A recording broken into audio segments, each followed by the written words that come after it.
இங்கே எங்கே போயிட்டு வந்த நீ? அங்கே போயிட்டு வந்தியா? சரி, என்ன பண்ணிட்டு வந்த அங்கே போய்? Hello friends, welcome back to Priya Vijay kitchens vlog. அன்றைக்கி வந்து சண்டே. ஸோ பெங்களூர்லேயுமே போலியோ ட்ராப்ஸ் வேக்சின் வந்து போட்டாங்க. ஸோ இந்த கைக்கு போய் நாங்களும் போய் போட்டு வந்தோம். என்னது? Black colour. எதுக்கு போட்டாங்க? என்ன கொடுத்தாங்க உனக்கு? வாயில் என்ன கொடுத்தாங்க? டூ ட்ராப்ஸ் கொடுத்தாங்களோ? சரி, புதினா போடு. சாப்பிடுதா? இந்தாங்க புதினா.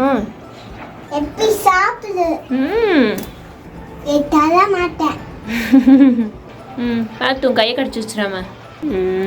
குட் பாய். சாப்பிடுது. நீ குடு. பயப்படக்கூடாது. குடு. இந்த 2 கோட்டு நிற்கிது பாரு. இங்கே எங்கள் வீட்டுக்கு பின்னாடி தான் வந்து ஆட்டு பண்ணை இருக்குது. ஸோ அதனால் டெய்லி ஈவினிங்கும் மார்னிங்கும் அது ஆடை வந்து மேயறதுக்கு விடுவாங்க. இங்கே பின்னாடி வந்து புல்லுலாம் இருக்கிறதுனால ஸோ அதனால் எங்களுக்கு சூப்பராக டைம் பாஸ் ஆகும் டெய்லி.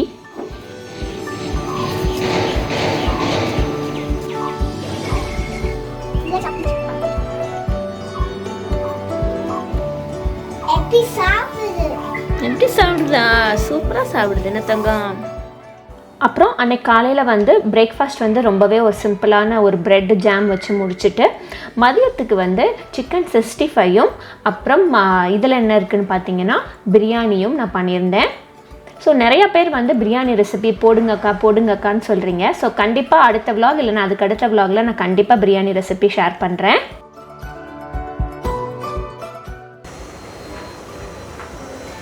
இன்றைக்கி நான் உங்களுக்கு எந்த ரெசிபி செஞ்சு காட்ட போகிறேன்னா ஹோம்மேட் மில்க் சாக்லேட். ஸோ இந்த சாக்லேட் ரெசிபி வந்து நம்ம ரொம்ப ஈஸியாக பண்ணிடலாம். ஃபெயில் ப்ரூஃப் ரெசிபின்னே சொல்லலாம். கண்டிப்பாக ஃபெயில் ஆகிறதுக்கு சான்ஸே கிடையாது. கண்டிப்பாக சூப்பராக வரும். ஜஸ்ட்டு 4 இன்க்ரீடியண்ட் வச்சு நம்ம சூப்பராக செஞ்சு முடிச்சிடலாம். நம்ம கடையில் வாங்குகிற சாக்லேட்டுக்கும் வீட்டில் செய்கிற சாக்லேட்டுக்கும் வித்தியாசம் வந்து நல்லாவே தெரியும் உங்களுக்கே. ஏன்னா அவங்க கடையில் வந்து கோகோ பட்டர் யூஸ் பண்ணி தான் பண்ணுவாங்க. நம்ம வீட்டில் வந்து கோகோ பவுடர் யூஸ் பண்ணி தான் பண்ண போகிறோம். ப்ளஸ் இங்கே வந்து நம்ம ஒன் ஆஃப் தி இன்க்ரீடியன்ட் வந்து பட்டர். நீங்கள் பட்டருக்கு பதிலாக கோகோனட் ஆயில் கூட யூஸ் பண்ணிக்கலாம். பட் ஆனால் நீங்கள் கோகோனட் ஆயில் யூஸ் பண்ணிங்க அப்படின்னா கையில் வந்து ரொம்ப வந்து பிசுன்னு இருக்கும், ரொம்ப ஸ்டிக்கியாக இருக்கும். ஸோ அதை அவாய்ட் பண்ணுறதுக்கு நான் எப்போயுமே வந்து பட்டர் தான் யூஸ் பண்ணிக்கிறது. அப்புறம் இதனுடைய ஸ்டோரேஜ் எப்படின்னு பார்த்தீங்கன்னா எப்பயுமே வந்து ஃப்ரிட்ஜ்லேயே வச்சுருங்க. சாப்பிட்றதுக்கு கொஞ்சம் நேரத்துக்கு முன்னாடி மட்டும் எடுத்து வச்சுட்டு நம்ம சாப்பிட்லாம். நம்ம வந்து வெளியில் வச்சிட்டோம் அப்படின்னா ஈஸியாக மெல்ட் ஆயிரும். சரி, இப்போ வாங்க நம்ம செய்ய ஆரம்பிச்சிடலாம். அப்புறம் இதுக்கு தேவையான முக்கியமான 4 இன்க்ரீடியன்ட் என்னன்னு பார்த்தீங்கன்னா butter, cocoa powder, milk powder, அப்புறம் பவுடர்டு சுகர். முதல்ல வந்து கோகோ பவுடர் நம்ம எடுத்து வச்சுக்கலாம். இங்கே வந்து நான் ஹெர்ஷீஸ் கோகோ பவுடர் யூஸ் பண்ணுறேன்.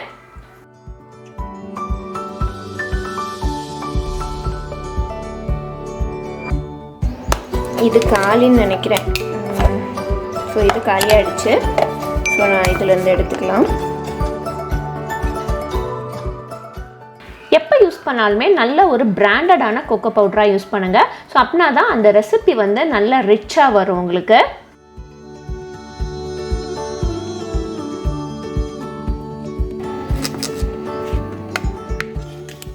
அடுத்து நமக்கு தேவையான பொருள் என்னன்னு பார்த்தீங்கன்னா ஒரு 1/4 கப் அளவுக்கு பட்டர் தேவைப்படும். அடுத்து பவுடர்டு சுகருக்கு வந்து நான் சீனியை மிக்சியில் போட்டு தான் அரைக்க போகிறேன்.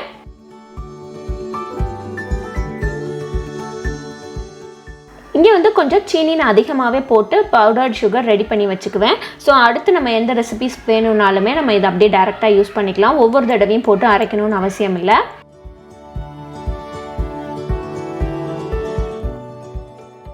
இங்கே வந்து அரைச்சாச்சு. நல்லா சூப்பர் ஃபைனாக அரைச்சிருங்க. இங்கே வந்து நமக்கு 2 மிக்சிங் பவுல் தேவைப்படும். ஒன்று வந்து கொஞ்சம் பெருசு, அடுத்து இன்னொன்று வந்து கொஞ்சம் குட்டி. அடுத்து நமக்கு வந்து மில்க் பவுடர் தேவைப்படும்.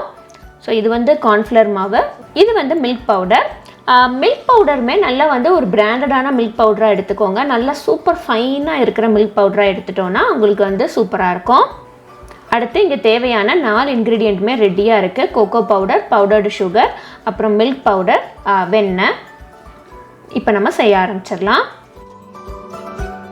ஃபஸ்ட்டு ஒரு மிக்சிங் பவுலில் ஒரு 3 டேபிள் ஸ்பூன் அளவுக்கு பவுடர்டு சுகர் சேர்த்துக்கிறேன்.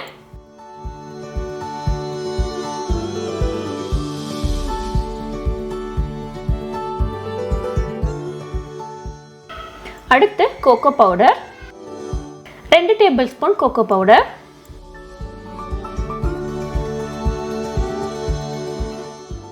அடுத்து 1 டேபிள் ஸ்பூன் அளவுக்கு மில்க் பவுடர் சேர்த்துக்கிறேன்.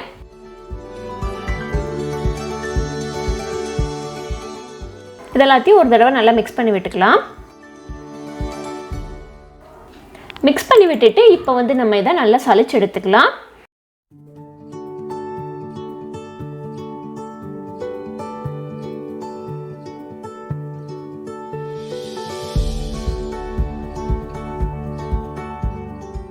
இப்போ இதை நல்லா மிக்ஸ் பண்ணி விட்டுக்கலாம்.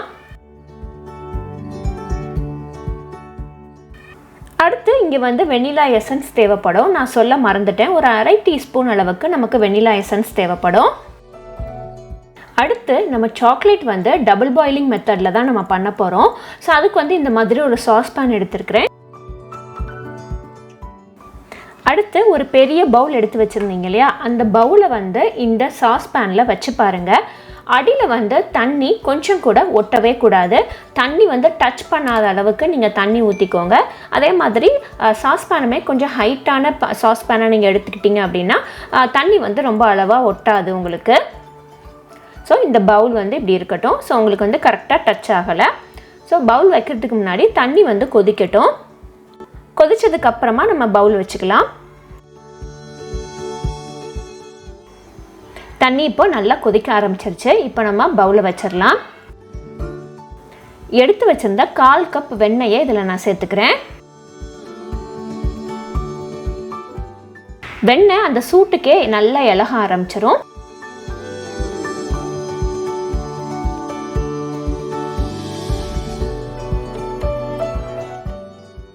ஓரளவுக்கு இலக ஆரம்பித்தோடனே ஒரு விஸ்க் வச்சு நம்ம மிக்ஸ் பண்ணி விட்டுக்கிட்டே இருந்தோம் அப்படின்னா சீக்கிரமாக இலகி வந்துடும்.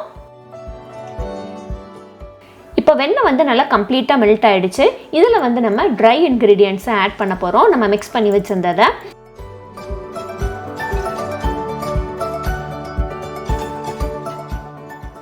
பாதி பாதியாக ஆட் பண்ணிக்கிறேன். மொத்தமாக ஆட் பண்ணோன்னா கட்டி தட்டிடும் கண்டிப்பாக. இப்போ நல்லா ஒன்று போல் மிக்ஸ் ஆகிடுச்சு. இப்போ மீதி பாதியை சேர்த்துட்றேன்.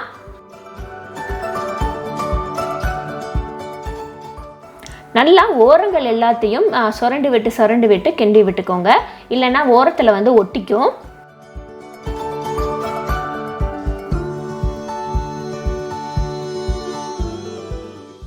இப்போ நம்ம எப்போ அடுப்பு ஆஃப் பண்ணணும்னு பார்த்தீங்கன்னா ஒரு மாதிரி நல்லா நம்ம கிளறி கொடுக்க ஒரு மாதிரி தண்ணியாக வரும். அதே மாதிரி நல்லா ஷைனிங்காக வர ஆரம்பிச்சிடும். ஸோ அந்த சமயத்தில் நம்ம அடுப்பை ஆஃப் பண்ணிடலாம். ஸோ இங்கே பார்த்தீங்கன்னா உங்களுக்கு தெரியும் நல்லா ஒரு மாதிரி ஷைனிங்காக நல்லா க்ளோ ஆகுது. ஸோ ஆஃப் பண்ணுறதுக்கு முன்னாடி ஒரு அரை டீஸ்பூன் அளவுக்கு வெனிலா எசன்ஸ் நான் சேர்த்துக்கிறேன். இறக்குறதுக்கு முன்னாடி சேர்த்து நல்லா ஒரு கிளறி விட்டுட்டு டக்குன்னு இறக்கி வச்சிடலாம். அடுத்து உங்களுக்கு விருப்பமான சாக்லேட் மோல்டில் நீங்கள் வந்து ஊற்றி வச்சுருங்க.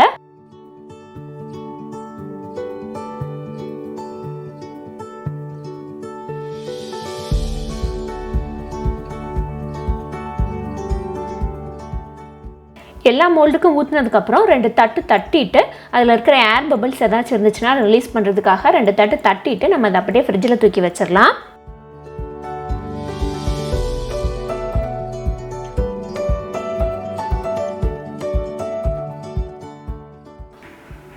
ஃப்ரிட்ஜில் வந்து நீங்கள் ஒரு 1 மணி நேரம் வச்சாலே போதும், சூப்பராக செட் ஆகி வந்துடும்.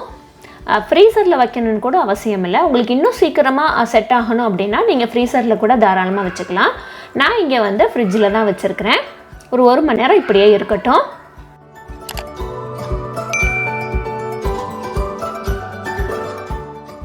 இப்போ 1 ஹவர் ஆயிடுச்சு, நல்லா செட் ஆகிருக்கும். இப்போ நம்ம வந்து அன்மோல்ட் பண்ணிடலாம்.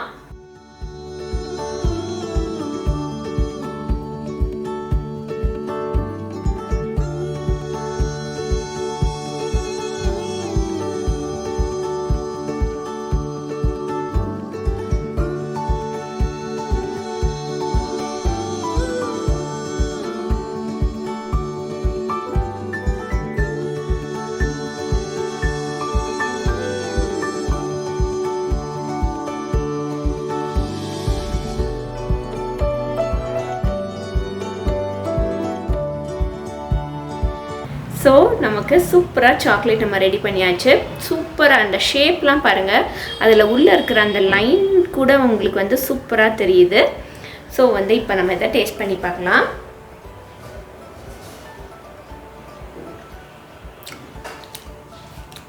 சூப்பராக இருக்குது. சுக்ரீத்துக்கு ரொம்ப ரொம்ப பிடிச்சிருக்குது. நான் விட்டுட்டு சாப்பிட்டு இங்கே வா. ஆமாண்ணே, பிடிச்சிருக்கா? ரொம்ப பிடிச்சிருக்கா கொஞ்சம் பிடிச்சிருக்கா? பிடிக்குது. பிடிக்குதா? வச்சுக்கோ.